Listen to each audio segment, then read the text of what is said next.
The third and final hour of OverDrive, both today and this week, kicks off with Mark Roe and Dave Feschuk, and soon our friend Andi Petrillo, who is, of course, hosting CBC's Olympic coverage. Back in 2021, I almost said 2020 because it's Tokyo 2020. That's what it was. COVID. It just screws up everything. Canada had 24 medals. That was good for 11th. The USA led the way with 113 medals. China had 89. Japan had 58, which is interesting because they were the host country. It's always interesting to see what the host does. France was just ahead of Canada with 33 medals. So it'll be interesting to see how much they improve. But I feel for those who have to make the projection of what countries can do. Like that. Have you ever been asked to do that in any of your Olympic previews? We always do previews, but the medal count thing is kind of a specialized business, right? Yeah, it's like tough. you got to do some serious legwork. Yeah. 'Cause you got to go into every sport basically and do all the kind of research. You got to make some calls. You got to figure out who's who and what's what. I remember talking to the guys that used to do it for Sports Illustrated. Sports Illustrated used to be kind of the definitive medal projection in the era before social media, before the internet. And yeah, there was just a ton of research involved, right? You had to really put the calls in, and obviously you could look at world rankings, you could look at world championship results, you could look at friendlies. But yeah, it's like there's a lot of sports, and it's a pile of work to figure out who's going to win. And you make these projections, and then news happens. Like Pierce LePage, the decathlete, who's a world champion in 2023. He's not going to compete now because of an injury. So is that? Yeah, and he was a medal threat. Right. So I assume whoever made the projections probably had a medalist. Had Canada penciled in because you had two guys with Damian Warner and LePage. Like that's amazing. Yeah. An amazing depth of field in an incredible event that we've never in any Olympics had anything close to that talent level. Right. Like Michael Smith was the guy before that. Two guys. And to have two and have a gold medal winner in Tokyo. Right.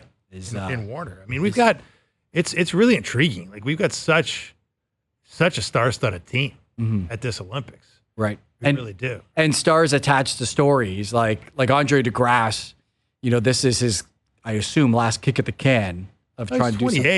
28. Yeah, like he's not saying like there's anything wrong with that. He's had this great career, and in the 200 meters, he's still got a shot. He does, right? And what a story that would be if he has a good race and is able to add another medal to his illustrious career, which is, it won't be as famous as Donovan Bailey, but it's right up there with those guys in terms of what he was able to accomplish, and certainly in the amount of medals that he's won. Oh, without a doubt. And it's an incredible story. Like a guy that came to track late. Yeah. I mean, he's been just an incredible story to watch, and I wouldn't put it past him. Like a lot of his story is about kind of defying the odds, and he's had some tough setbacks. He's had COVID. He's had a bunch of injuries that have really held him back of late. But yeah, if he could pull it out of the fire here and have one last hurrah in Paris, he'd really thrill a nation. Yeah. So that's one athlete at one end in probably his last Olympic Games. And then it's not her first Olympic Games because she was there 3 years ago. But Summer McIntosh now is a 17-year-old seasoned swimmer with world records and world championships, and the expectation to win not one but many medals and many maybe gold medals as well. And that is the sports that captivates, athletics as well. But that first week, which by the way, in 4 years they're switching it. It's going to be track in the first week and swimming, but it's always been swimming in the first week. It takes over. Everyone's glued into, races that if you're a Canadian, Summer McIntosh and Maggie McNeil, and then in the second week it'll be athletics taking over. Yeah. I mean, like if there's something really special happening when Cindy Clausen gets phone calls, and Cindy Clausen has been getting a lot of phone calls because I don't know if you remember, but Cindy Clausen has the distinction of winning the most medals in one Olympics as a Canadian. That's right, speed skater. 06 Turin Olympics, 5 medals, including a gold in the 1500. And yeah, she's getting calls because people are saying, wait a second, Summer McIntosh, one of the world's best swimmers, if not the world's best swimmer outside of Katie Ledecky, I think. She's going to be entered into 4 individual events plus 1 or 2 relays. Wow. Like that 5 medal record has a chance to fall. Yeah. Well, someone who is equally as successful as a broadcaster is joining us now. Yeah, look at her. She's already working hard. Oh, yeah, that's right. Sorry. I know. I got things happening here. Oh, Things happening Turn here. off your phone, Andy. We really apologize the interruption of all your work. It is the host of CBC's primetime coverage, our good friend who has spent many hours in this studio with us, Andi Petrillo. How are you? What's up, guys? Can you? This is your break. I'm clearly frazzled. I mean, that's what I think I am. I feel like, honestly, I feel like Bob McKenzie on trade deadline day. Like, this is why I don't want to be an insider. Your phones are going everywhere. You're trying to answer this. You're trying to find out that. But you now have my undivided attention. I am going to sit here and I'm going to focus on you. Hang on, Mark. Like, her phone is ringing. When will her dog start barking? Yeah. Is the bet now? No, Fez, my husband's home, and I've told him, you're locking those puppies up downstairs. They cannot interrupt the show because they make a cameo in every single show I do, every single Zoom. Everyone knows Pepper and Ginger, but I said this time, forget it. They need to have a seat. So I hope you don't hear that. Okay, well, we just had Bianca Andreescu on the show, Andy, and she said she's bringing Coco, her beloved pooch, to Paris. She will be a big part of her Olympic journey. Will your beloved canines be a part of your Olympic journey? You know, it would be nice. I mean, if I were to take you back to my Leafs TV days, my first dog, the first love of my life, Lola, I used to bring her into studio with me all the time. I lived on my own. And by the time you go to practice, by the time you have other things to do, it's a really long day. So when I would have to go back to studio to do a show called Leafs Today, it was our half-hour magazine show of the day that was and all the news around the Toronto Maple Leafs, I would bring her to the studio with me and she would sleep at my feet. So I've done it. I would love to do it. I brought Pepper to that very studio. Don't worry, she didn't pee or poo in there. But I brought her to that very studio when I've done Leafs Lunch. The problem, Fez, is the second dog, Ginger. She's a wee bit cuckoo. So while Pepper would sleep under the desk and just let me be, Ginger would be chewing all the cables and knocking over the cameras. So it would be absolute chaos with her. So as much as I'd love to, the answer is no. If you're wondering, cuckoo is the medical term the veterinarian did give to Andy about which That's right. Like, no, see, Ginger. Okay. Well, we do want to get your expertise on the Olympics. We're excited. We're a week away. I was shockingly talking about Summer McIntosh, who is going to be one of the stars of these games. And with swimming in the first week, we're jumping into the deep end, no pun intended. What are your expectations of what she can be in these games? Not just the medals, but the story and how much a 17-year-old can captivate the country. Yeah, I rely heavily on Brittany McLean, Olympic bronze medalist in swimming, who's one of our analysts during the Olympics. And I said, sometimes we can get lost in our own bubble in Canada and think this athlete is the best in the world because they're Canadian and we talk about them here and we know their accolades here. And maybe it's a little inflated. And she said, no, Andy, I still, talk to my friends over in the States. I think she went to Ohio. So she, talks to people at Ohio University and just around. And they are all aware of Summer. And the belief is that she is to your point about storylines, the equivalent of a Michael Phelps going into the Olympics as a swimmer. So this is not just the Canadian lens that's being put on Summer McIntosh. This is what the world is feeling she can do. And I heard you guys talking about medals being won. It's not just that, people expect her to win multiple medals. I believe even now that they have a mixed relay, and if she so chooses, I think she could even be up to like 7 events. It's going to be pretty exhausting. And it's not even a matter of multiple medals. It's a matter of people saying multiple golds for Summer McIntosh. We're calling it the Summer of Summer for a reason. She's a world champion. She has, multiple medals in other big events. She owns many national records. She owns a world record. She's gone head to head with Katie Ledecky before. She's beaten Katie Ledecky. Katie Ledecky's beaten her. It's gone back and forth. So there's just so much there. From a story perspective, from a performance perspective. And yeah, like she's 17. And I would also say the difference between her and Penny Alexiak is Penny Alexiak in Rio came out of nowhere. No one really knew who she was. No one was expecting anything. And she blew everyone away. Summer McIntosh isn't catching anybody off guard because, she debuted in Tokyo at 15. But then since then, as I've said, she's, medaling at Commonwealth Games and she's medaling at Worlds and she's breaking records. She's not going to catch anyone off guard. Having said that, it's not like they can figure her out. I mean, you're fast, But this is a shark we know is coming in the water, right? The dunna, dunna. That's definitely following Summer McIntosh, where we didn't see it coming with Penny Alexiak. So going from the individual sports, Andy, let's talk about a team that everybody gets interested in when the Olympics roll around, and that's the women's national soccer team. We know they had what they would consider a disappointing run at the most recent World Cup, but they've always been a threat at this shorter Olympic tournament. Christine Sinclair is going to be there at age 41. That's the familiar name, but what are you expecting from that team on the pitch in Paris? Well, she's not. Fezzy, she retired. There's no Christine Sinclair. She gone. We had the great, sending off party for her. I think the final 4 games of 2023. So this is going to be the first Olympics without Christine Sinclair. And I knew she had been with the team for a long time, but when you just start to put the numbers to it, it's like the first time she's not with the national team since 1999. I don't know who's better at math than me.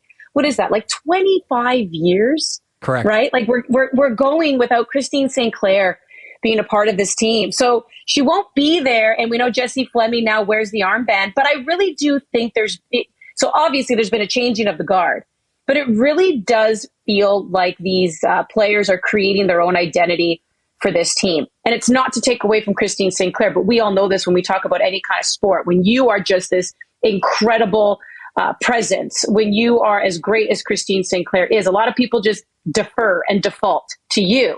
And sometimes, and again, I'm not trying to say this in like a negative way, it just is what it is, but sometimes other people feel like they can't spread their wings because it's always like you're under the shadow of this one particular athlete. So I feel a lot of people on this team now feel that they can be creative, they can have their voices heard, taking this leadership perspective. And even from a coaching perspective, Bev Priestman can try different things tactically because you don't have certain players that for so long have played certain roles and you have to accommodate that. And we've seen it since that, pretty crushing World Cup where they didn't get out of the group stage. They've only lost once. And they're on a 16-game unbeaten streak. That just includes a recent behind closed doors 1-0 victory over Nigeria. And we're seeing multiple players, score. This is going to be a team that's going to have to do it by committee now because they don't have Christine Sinclair as that figure up top anymore. So I think, this is a team to still get pretty excited about because Bev Priestman has really worked on making sure that she's created a system that benefits this particular group because they are not just the present, they are the future, and they really have been looking good since the World Cup in New Zealand and Australia. Andi Petrillo joining us on OverDrive. She'll be the host of CBC's primetime coverage. And like swimming dominates that first week, athletics takes over in the second week. And Andre De Grasse really has an opportunity, if this is his last Olympics, which I think all signs point to that happening, to really put a bow on such a great career, especially in the 200 meters. Yeah, I never like to retire athletes too early, especially with the advancement of sports science. Right. But you're right. If you're going to take an educated guess, third Olympics, he is getting older. And quite frankly, I wouldn't say he's struggled, but he's definitely had to cater his workouts more towards peaking for the Olympics, because even at the World Championships in Budapest last year, he didn't qualify for the 100 meter. And he didn't get the job done in the 200. He didn't medal. And then because he was saving himself for the 200, he didn't race in the semifinal for the 4x100 relay with the guys. They didn't qualify for the final at the World Championships, which is really disappointing because they were the reigning world champs. So there's always like these ebbs and flows to his performances. And just most recently, he finally ran a sub 20 in the 200. But it was around this time as well, just before Tokyo, that he did that. And then went on to win gold. But it's really exciting to see what he can do. He is the most decorated Canadian male athlete in a Summer Olympic Games. He is one medal behind Penny Alexiak, who is the most decorated Olympian with 7. And I believe she races before him in a relay. So we'll find out as well if she's at 8 And if he has to, get a couple more medals to tie her, or if she doesn't medal, he has the opportunity, to tie her at 7. So we'll even kind of be watching that little internal medal race. But yeah, I mean, with Andre De Grasse, he spoiled us the last 2 Olympics. He has 6 medals in 6 events that he's competed in. Wouldn't it be great if he could do that again? But I just know that it's going to be really, really hard.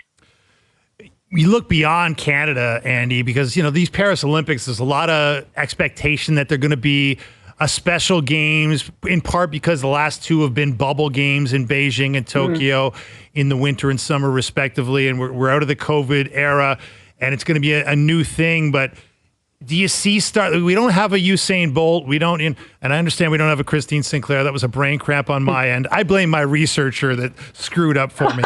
But throw them under the bus. Exactly. Who cares? But no, for some reason I just assumed she'd play forever. Why not? Yeah, exactly. Of course. But we don't have a Bolt. We don't have a Michael Phelps. But we do have Ledecky. We do have Simone Biles. We do have Summer McIntosh. I mean, who are you seeing as the potential breakout star beyond the Canadian team? To me, it's got, when you're looking at the Americans, man, you got to look at the Americans, and it's Noah Lyles. He's already kind of drawn the line in the sand where he says he wants to come home with 4 medals. We know it's been done before, Carl Lewis, Jesse Owens, but they've done a combination of 4 gold medals between track and field. Noah Lyles wants to do it strictly on the track. And why not? He won 3 gold at the World Championships in Budapest, joining elite company, the likes of Usain Bolt. He won the 100, 200, and 4x1. Now he's looking to add the 4x400. So we'll see if he can do that. But either way, even if you were to go 3 for 3, that's still pretty elite company at the Olympics. And to me, it's Noah Lyles. He's just got this personality. I had the chance to interview him as well in Budapest, and he kind of has this rhythm to the way he speaks, like Muhammad Ali. He kind of does these rhymes. He's like quick little quips that he's entertaining character to begin with. So, and he backs it up. Like, it doesn't get any better than that when you can be this superstar, when you're highly entertaining, when you don't mind being in the spotlight, and you actually get the results too. So for me, I'm definitely keeping my eye on Noah Lyles because I think he can be the star of these games. Andi, what are you looking forward to the most just about the games themselves in Paris and the way that the city is hoping to really, as Dave pointed out, kind of almost reintroduce everyone to what the Olympics used to be all about before COVID in a city where, they have the benefit of having so many venues. I believe they only had to build 2 venues for the Olympics to happen. And that's why like tennis is at Roland Garros, and they have so many football stadiums because it's a soccer mad country and all those things. But what in terms of the spectacle of the games, is there something in particular that Paris is going to do that you're almost going to like sit back and just get to watch as a broadcaster, but also as an Olympic fan that I know that you are? Dude, I just want to make sure those boats don't sink in the Seine during the opening ceremony. The water is clean. The water is clean according to the mayor. And I know these are athletes and a lot of them are swimmers, but do they still have to wear life jackets? Yeah, good point. I have a lot of questions about the opening ceremony, so I can't wait to see that. But I think you said it, and it's really is a simple answer. It's fans back in the stands. It's the energy. It's the camaraderie. It's fans from all over the world, truly all over the world, coming together, and it's the pin exchange. It's the trying to learn that you bump into somebody. You're like, oh, are you from Germany? How do you say hello in German? People always just want to kind of, learn other people's languages because you're rubbing shoulders with people from around the world. And you're doing so in a sporting environment. And as cheesy as this may sound, call me cheesy, but I did get into sports because I truly do believe it unifies. It brings people together. And, my experiences being at the Olympics as well, oftentimes when we have our gear and we're wearing, our CBC gear, it is very Canadiana. People know what country you're from, and other networks do the exact same thing. And people are always shouting, good luck Canada today. Or if they know that one of your athletes medaled, it's congratulations, Canada. Like you're just one big team. And I really hope that, here on home soil as well, we feel that energy. When you see the action over in Paris, you see the fans in the stands. A lot of the athletes now are going to have their family and friends in attendance. So you're going to see them running on over and hugging them and crying with them. And you'll see them cheering. And it just makes for great visuals, but it makes for, great emotions too. So I hope we can feel that here in Canada. I hope we can come together And I just always know that we do, because the second you see anybody representing the Maple Leaf, you can't help but cheer them on. So, Andi, I know Mark Rowe here, as you know, the hardest working man at TSN. He never complains, but he's going to be working really hard during the Olympics. I think his wake-up call's like 2 a.m. I don't have the good shift like you. 2 a.m., but... Sucker, I've had that for years. I was going to say for years. Yeah, I need your agent, but we'll talk about that after the show. But I was going to say, I know you also work very hard, Andi. Maybe you've been called the hardest working woman in this sports business. Broadcasting. I'm TSN. Okay. She's the whole. You're right. The whole ballpark of broadcasting. Forget just this little TSN thing. Yeah. What's your grind going to be like, for lack of a better term? So as much as I got out of the 1:30, 2 a.m. wake up call where I would like walk down the streets with my friends, raccoon number 1 and raccoon number 2, because honestly, they would just be digging in the trash going, lady, what are you doing up? And that grind is over. However, this is where it gets kind of interesting in the world of sports. I'll be doing the primetime show, and during the week we'll be up at 7. On the weekends we'll be up at 6, and we go till 2 a.m. But because of the time change, our show does not have any live sport in it. We'll be bringing a lot of sport back. Hence why I have a panel with me. So we're trying something new, right? We're bringing what is very common in the professional sports world, which is a host and analyst. And we're bringing it to the Olympic realm, because the Olympic realm, usually it's a single host or just a co-host system. So we're actually kind of bringing this sports quote unquote desk to the Olympics, which is pretty cool. So we can debate, analyze, and dissect what we've seen. So the challenge, though, is you have to stay up to date on everything that just happened. So even though I'm off the air at 2, and I'm keeping my fingers crossed I can fall asleep at 3, because, as you guys know, when you do a show, for some reason, you get all kinds of energy. And the next thing you know, it's hours before you can fall asleep. So if I can fall asleep at 3, I still need to be up by 9, and that's already too late. And I've got to be back at the building and watching all the sports, because I have to see what happens during the day, because our show is essentially one big, massive post-game show. So I need to watch, I need to see what's going on. So I think I just jumped into like one boiling pot into another, Mark. Don't worry. I'm basically going to be living at the building. So if you need me, you know exactly where to find me. Well, it's funny because, as you know, this place, I was in the cafeteria and some of the women that were working, they were like, hey, are you doing the Olympics? And I was like, yeah, 2 a.m. wake up. And they said, hey, at least you got catering. And I'm like, that's true. So as long as there's food, Andi, we're happy, right? I say this to every boss that's out there. Your people will work long hours. Your people will work overtime. Your people will come in on the weekends if you give them food. Yes, money's nice, but food is king. I'm telling you, if people don't have to worry about growling bellies or having to run somewhere and buy something, you are boss of the year. That's right. And once this whole Olympic thing is over and things settle down, you and I will get a meal together and catch up, because it's been too long. Yes. Answer my phone calls, Mark. Yes. Okay. All right. I don't need you yelling at me on a Friday. It's been a long week filling in for Brian Hayes. There's a lot of people on social media yelling at me. Anyways, on that note, Andi, best of luck with the Olympics. Can't wait to watch your coverage. And looking forward to chatting with you soon. Love it. And I would only do this for you, Mark. Hayes, take a hike. I know. Awesome stuff.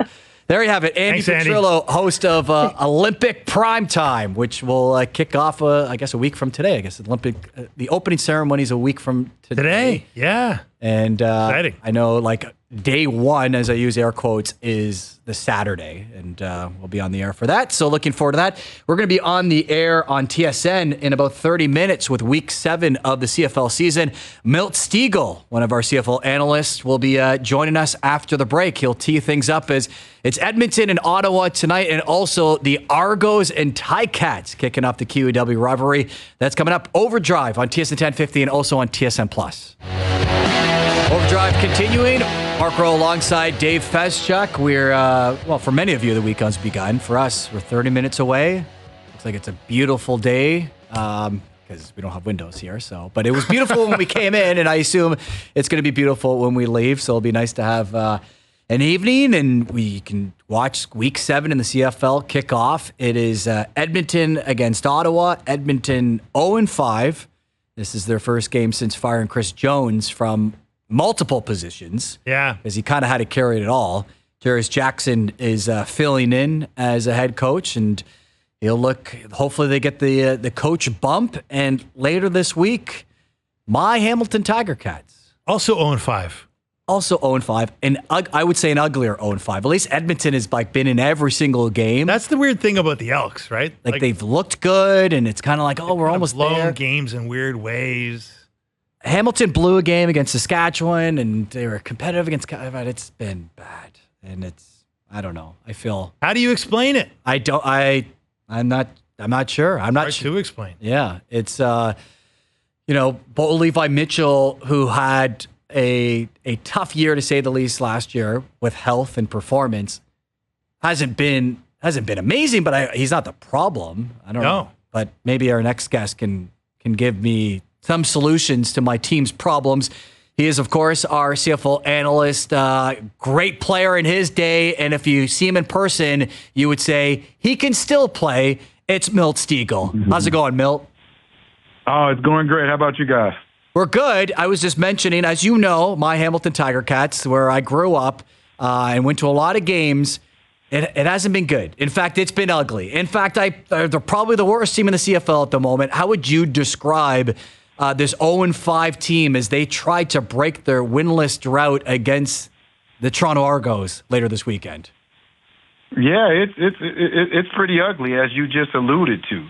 If you want to find a silver lining, Bo Levi Mitchell's been playing pretty well offensively. They've been scoring some points. It's just they can't stop anyone right now, and that's been a problem because offensively, I don't know how much better they can do. So I'm sure they just they'll try to get it together. They have their rivalry coming in, Toronto this week, who's playing some pretty good ball. So they got to get the ball rolling. They got to find a way to get that first victory because in the CFL, it doesn't take much to make the playoffs. Let's be honest. 6 of the 9 teams make it. So you just have to get on that winning streak and anything is possible.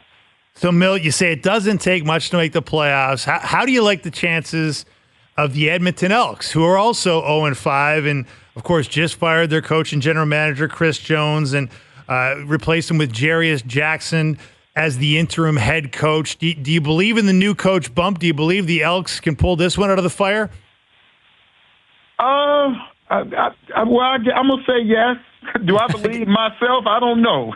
There's a lot of hesitation there. There was some hesitation there. There has to be. They haven't won a game. And people say, well, they're close. I don't believe in that almost stuff. That's like saying I'm almost pregnant. That doesn't work. I don't like when people say we almost won. You never hear anyone say we almost lost. So they're 0-5. They've done some good things, but they just have to find a way to come away with the victory. As I mentioned in my tweet, I 1,000% believe that we're going to see Tre Ford on the field tonight. Jarious Jackson is going to find a way to implement him, to get him involved in the game plan. We know what type of player he is. But Bethel-Thompson's been playing some excellent ball, but when you're 0-5, you make a coaching change, things like that happen. So we'll see Tre Ford, and hopefully he plays well enough along with Bethel-Thompson and everyone else for that team to get a victory. Because when you only have 9 teams, you don't need to have teams that continue losing. Not saying I want Ottawa to lose. I just want to see the teams who haven't won win some games. So what do you think the significance would be, Milt, if Tre Ford gets that run you're hoping he gets? Well, he just brings something different. Like I said, Bethel-Thompson's been playing some pretty good football, but Tre Ford, he brings something to the table that maybe only Vernon Adams can provide for you. That athleticism, those unscripted plays. If you look at film, most of his big plays last year were unscripted plays. They weren't designed plays because his reading the defenses, he hadn't mastered that yet. But he has mastered being able to move around, being able to throw the ball on the run, being able to use his legs and get first downs that way. And Bethel-Thompson can't provide you. So it's going to provide some excitement. Next week when they go back home, if they announce that Tre Ford is going to play some more, that'll be 3,000 or 4,000 more fans that they definitely need. So it's just going to bring some energy and something different to these Elks that they haven't had all year long. Well, Milt, the Toronto Argos, going back to that game against Hamilton, come in with a 3-2 record, and I think by most accounts that's a pretty positive story considering what's happened with Chad Kelly, and there's there's a lot of question marks on when or if he comes back this season. And with Cameron Dukes as their starting quarterback, did you see enough against Montreal in that win to say that regardless of what happens with Chad Kelly, that they'll be in the mix to contend in the playoffs? I think so, as long as they don't have to rely on Cameron Dukes to do it. A lot of times when you had Chad Kelly, especially they were 16-2, but not in that playoff game. But when they were 16-2, he was able to do a lot on his own. With Cameron Dukes, because he's so young, because he's so he's just getting used to the game. Your other facets have to really play harder. Your running game, your defense, your special teams. As what we saw in that last game, they had two non-offensive touchdowns, a defensive touchdown, a special team touchdown. If they can keep this up, that's allowing Cameron Dukes to gradually build up. But if they need Cameron Dukes to go out there and throw for 330 yards and 3 or 4 touchdowns, that's not going to happen right now because he doesn't know the game well enough. But if they can continue doing what they did in that last game, they have an opportunity to beat anyone and have an opportunity to make some noise in the playoffs if Chad Kelly is not back. Mel, you look at these two teams, Edmonton and Hamilton, they're both 0-5. Like, do you have personal experience with a tough start like that? Like, can you relate to it and anything that rings from your career where you had a tough start and you found a way to turn it around in this league where, as you point out, 6 of the 9 teams make the playoffs. You're never too far out of it, especially if you can turn it around before maybe the losses get to the double digits. No, the tough starts I had in Winnipeg, no, we couldn't turn them around, unfortunately. They never got turned around. No, we're still trying to turn those tough starts around, but it hadn't happened. So it's difficult because what happens, and I'm not saying this is happening with those organizations, but what happens is guys start thinking about, man, I got to do whatever I need to do to make sure I'm on this team. They start getting selfish, and that's understandable. That's human nature. They start worrying about their own stats, making sure that they're taken care of. And it's not about the team anymore. And that's unfortunate because when that starts to happen, you're never going to get it turned around. You're never going to have an opportunity to start winning games. So let's hope that's not the case in Hamilton and Edmonton because I experienced that a few times in Winnipeg where guys were saying, we're not going to win, so I got to make sure I continue getting my check. I make sure I continue feeding my family or paying my bills. So that's when it's really bad. So the times that I experienced some bad times, we never turned them around. Not until the next year, but during that season, they never got turned around. Milt Stegall joining us on Overdrive, and your former team, the Winnipeg Blue Bombers, as you kind of alluded to, had a slow start to this year going 0-4. They've now won their last 2, and a big one tomorrow night in Regina for That's tonight. Excuse me, sorry. Tonight. The doubleheader tonight. How would you describe what those games are like for the players involved, especially to a part of the country that may not know how much it means to Winnipeg and Saskatchewan? Man, they're special. They're special. It makes you feel like you're back in college with the atmosphere, and nothing compares to the Labor Day Classic. There's nothing in the world. But when they still play these regular season games, you have a lot of fans from the opposing teams who still make the trip.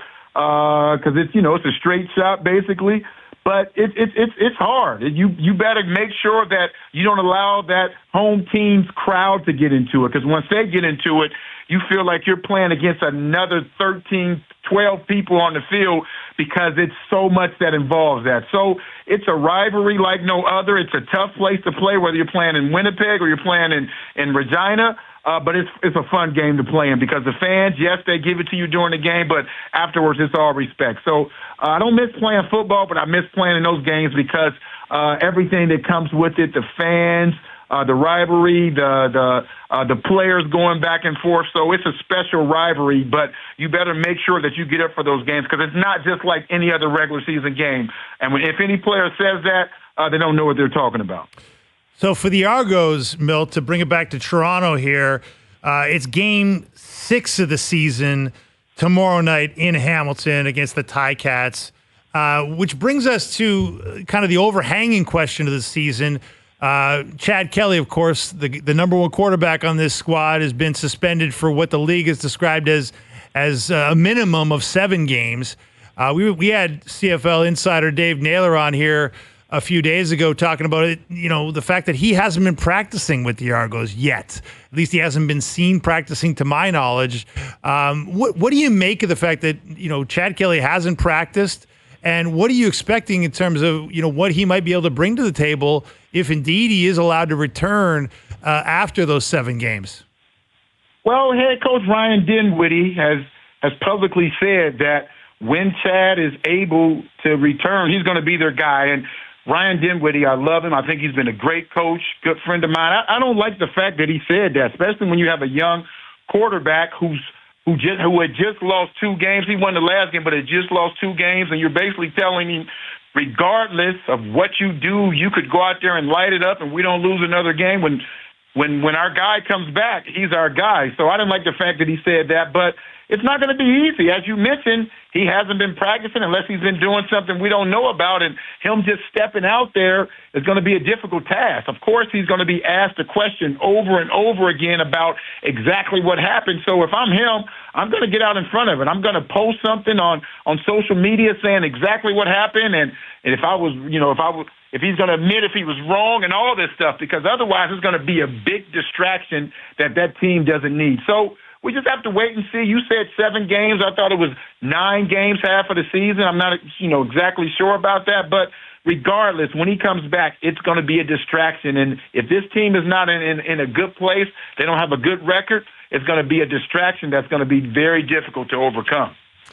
Well, Milt, it's a great way to kick off Week 7, Edmonton, Ottawa, and then to cap off the doubleheader, it's the Winnipeg Blue Bombers in Regina to take on the Rough Riders. Whether you are participating in training camps, you're wearing a wig in studio, or not wearing a wig in studio, we love the coverage that you bring every single week here on TSN. Hey, I just have so much fun, man. I'm enjoying it. Got a great cast, led of course, by Kate Burnett. So I'm sad that I'm home. I'm happy to be home with the family, and I'll be watching the games. But I enjoy being on the panel, and I appreciate you guys supporting us also. Thank you very much. Hey, Milt, before we go, Mark was saying off the top that you look like you still could play.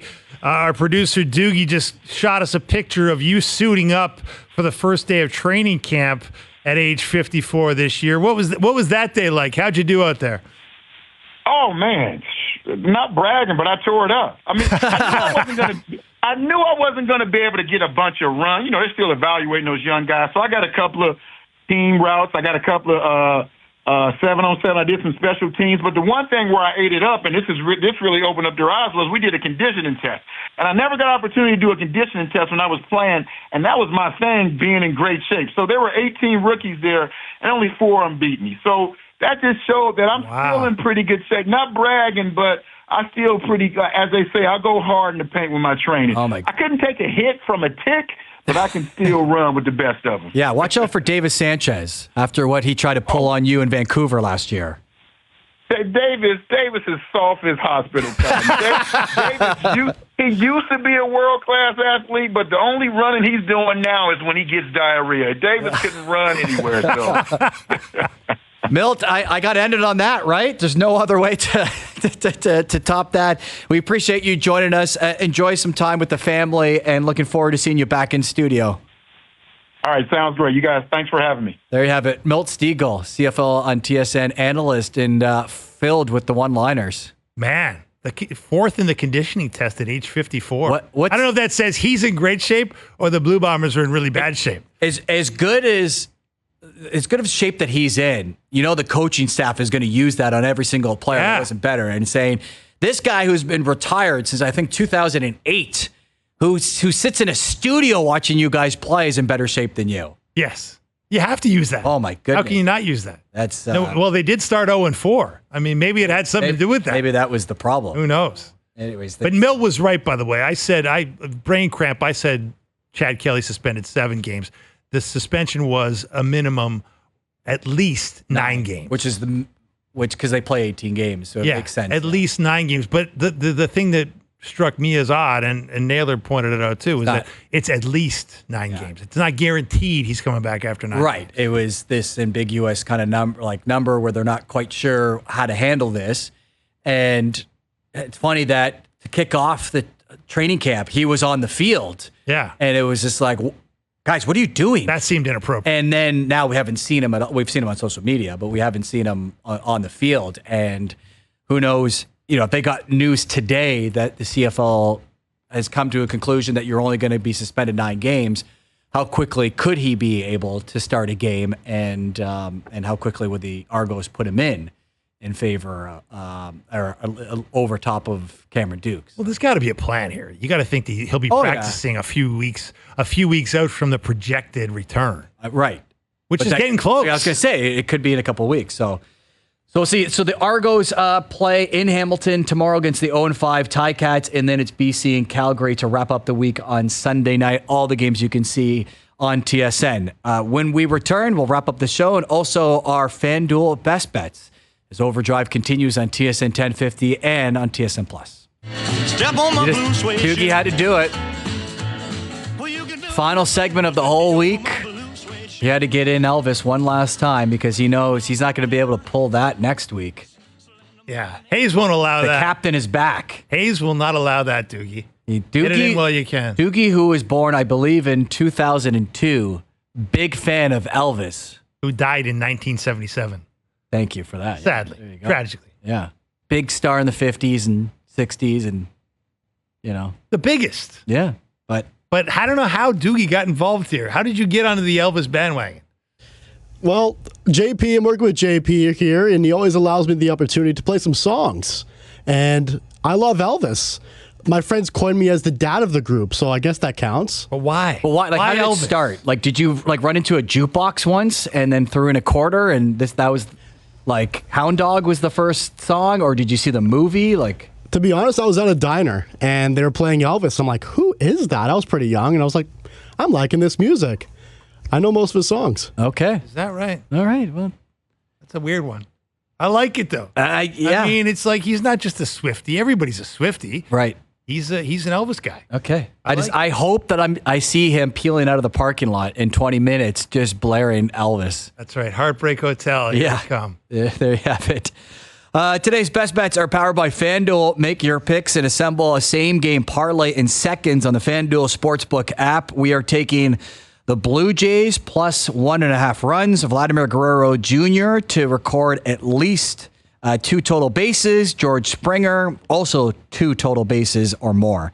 Today's best bets are powered by FanDuel. Download the FanDuel Sportsbook app today and find thousands of ways to play.